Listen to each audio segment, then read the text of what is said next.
In today's video, we're going to be replacing this corroded tub spout. There's going to be a lot of different tub spouts out on the market, so you want to make sure that you have the proper one that you're going to be using for your tub.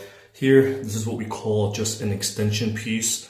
Behind this, well, underneath inside this pipe is a copper wall, a copper pipe that protrudes out.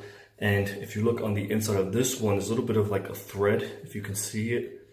And basically all you're doing is you're just loosening it by turning it and then tightening it back on when you put the new one. Now you can see here I've loosened it. And again, you want to be careful. You don't want to break that pipe. A lot of times if you're too rough, eventually what will happen is you'll end up breaking the little nipple that's soldered on with the threading. This is what it would look like. Now if you do end up breaking it, you're going to have to sweat this back on. And you'll need kind of like a little propane torch and some solder, and then you'll have to just work it in there.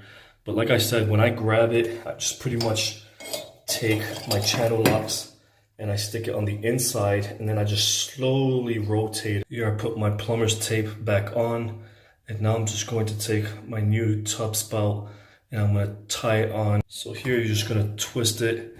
Just go slowly, you don't have to over torque it. And be careful, you don't want to break the little plastic nipple that's on the inside. Once you finish, just make sure that when you put your extension, there's a little lip that just kind of slides inside. If this video was a help, if it was informational, please subscribe.